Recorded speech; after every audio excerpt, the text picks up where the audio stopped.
میرا دل کہہ رہا ہے کہ ان بچوں جوانوں کو ذرا ایک تاریخ کا سیاہ باب دکھاؤں کہ کربلا نہ ہوتی تو کیا ہوتا۔ جی یہ جو نقل صاحب نے فرمایا ہے نا، یہ اتنا جامع اور اتنا مختصر ترین پیغام ہے۔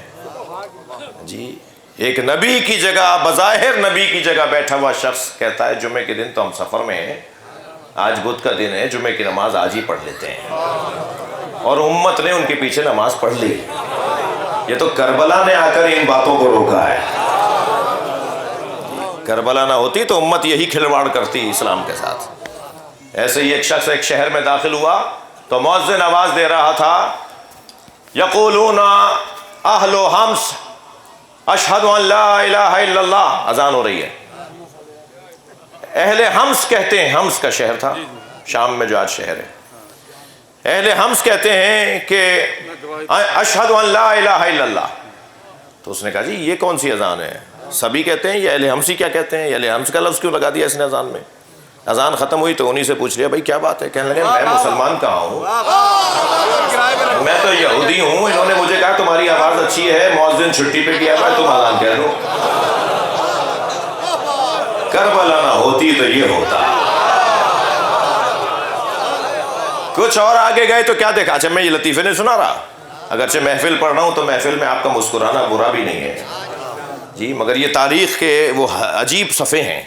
کچھ اور آگے بڑھے تو کیا دیکھا کہ پیش نماز صاحب نماز پڑھا رہے ہیں ایک ٹانگ پہ کھڑے ہو کر، اور ایک ٹانگ انہوں نے ہوا میں معلق کی ہوئی ہے جی، جھومتے جھامتے وہ نماز مکمل کر رہے ہیں۔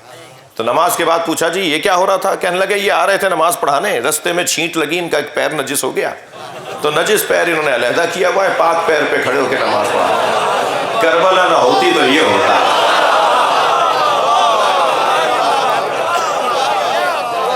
جی ایک منظر اور دیکھا کہ ایک شخص کو باندھ کر لٹایا ہوا ہے ایک چارپائی پر، اور مولانا نماز جنازہ کی تکبیروں پہ تکبیریں کہہ رہے ہیں، اور 40 آدمی پیچھے نماز پڑھ رہے ہیں، اور وہ پکار پکار کے کہہ رہا ہے میں زندہ ہوں، اور انہوں نے نماز جنازہ بھی پڑھا دی۔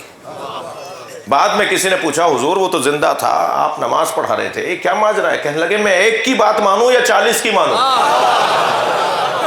کربلا نہ ہوتی تو یہ ہوتا۔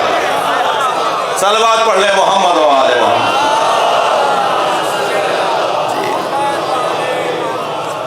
ابھی بہت دور نہیں جائیے، ابھی پچھلے دنوں پچھلے سالوں ہمارے پڑوسی ملک کے اندر ایک جنازہ لے کر جا رہے تھے، تو وہاں جو حکومت تھی، اور اب بھی اسی نام کی حکومت تو ہے ابھی وہاں، تو انہوں نے جنازہ رکھوایا، چہرہ کھول کے دیکھا تو داڑھی نہیں تھی اس کی، تو انہوں نے کہا داڑھی منڈا بندہ تھا، اس کے اوپر حد جاری ہوگی پھر اسے دفنایا جائے گا۔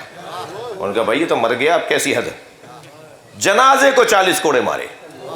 کربلا نہ ہوتی تو یہ ہوتا۔ بار بار کربلا دہرائیں تاکہ کربلا وہ رکھے جو ہونا چاہیے، کسی کو رکھنا ڈالنے کی اجازت نہ ہو۔ ہے ہماری درسگاہ، ماشاءاللہ۔